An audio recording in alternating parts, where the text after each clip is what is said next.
It is that time of year. The winter anime are releasing, so I was scrolling through AniChart, looking at what anime I might watch this season, and I came across Koroshi Ai, or Love of Kill. And as I read the info for the show, it really did interest me. You have a bodyguard, an assassin, you have action with maybe an undertone of romance, which I hope, because I kind of like having a romantic element to the shows I watch. And so I was sold from just the information I read on AniChart. So I fired the first episode and I watch it, and I gotta say, the first episode really did grab me in. I think this show has the potential, it could end up being a flop, but I think it has the potential to be really good. What's up, y'all? It's your man, Dad Dude, bringing you guys another video. I'm giving out subscriptions down below, so if you like Koroshi Ai, I'll be reviewing every episode, and I'll talk about other anime too. You don't miss things, go hit that button. Also, if you would, smash that thumbs up while you're down there. I'd appreciate it. Not a lot actually happens in the first episode of Koroshi Ai, but I think what does happen is pretty interesting. The show, I think, is set in Japan, but it doesn't say it's set in Japan, but I think it's set in Japan, and it seems to be that the police in this show aren't as active as they should be. It seems that the criminal underworld kind of rules, has free reign of what they want to do, and the police don't really step in. At least that's what we hear on the news in the show. And so you have all these criminal organizations, I guess their turf wars and whatever illegal activities they're up to, and then society is kind of fed up with the police not doing much, and that is kind of the backdrop of what the show is set in. And then you have all these bounty hunters and assassins and that kind of stuff who just go about their work, and that is what the show is set in. And I like that for a setting for a show. I think that has a lot of potential to be very interesting, has a lot of potential for conflict and different characters coming in. You have different assassins. So different assassins have their own techniques for how they kill people. Then you have the bounty hunters, maybe trying to catch their criminal bosses or their underlings, that kind of stuff. So I think it just has a lot of potential to give us really cool scenes, really cool fight scenes, really cool conflict. You can have, the criminal organizations negotiating with each other, that kind of stuff. There's just so much that you can do when your setting is a Japan or whatever country or city they're in, where the criminal underworld kind of reigns supreme and the cops don't really step in. There's just so much you could do with that. This was only the first episode, so we didn't get any character backstories or anything like that. But what this episode did give us, I believe, is a great dynamic between Ryongha Song and Chateau Dankworth. Yes, her name is Chateau Dankworth. That is hilarious in its own right. But the dynamic between those two characters is what carried this episode and what makes me want more of this show. And it's mostly carried by Ryongha Song, and I'm just gonna call him Song for the rest of the video or future videos.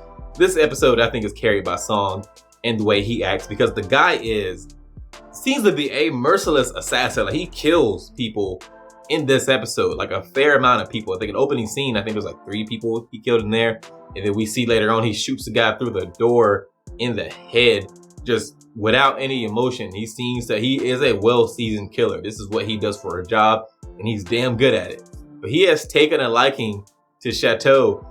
Why, we don't yet know. Well, he says that he likes the way she smells, or she doesn't smell bad to him, but there's obviously some kind of underlying reason beyond that we don't yet know. But he seems to take a liking to her, and I think it's so funny and cool the way he goes about trying to court her. But there's always the undertone of a threat, because the guy is an assassin who has killed lots of people. So when a guy who's killed lots of people, and that's what he does for a living, is hitting on you, there's always kind of the undertone of, hey, if I don't go along with this, will he hurt me?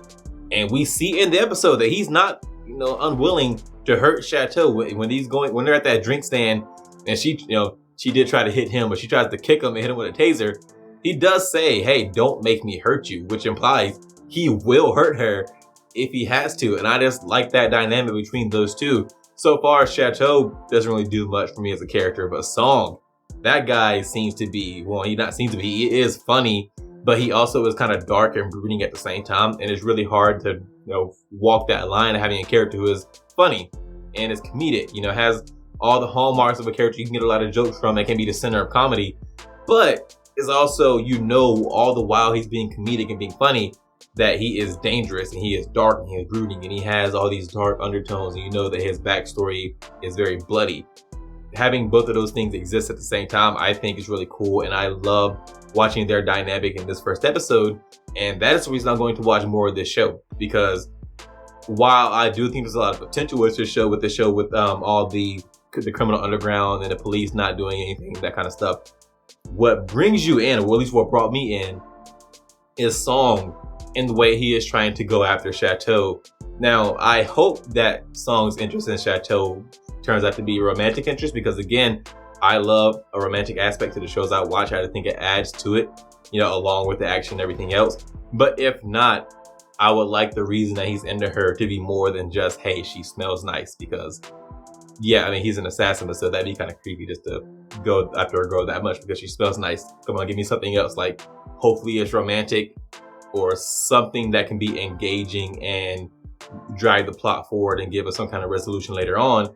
But so far, he says because she smells nice, and that's what we have to go off of. But if you did not watch the first episode of Koroshi Ai, why are you watching this video? But you definitely should, because I think this show really can be good.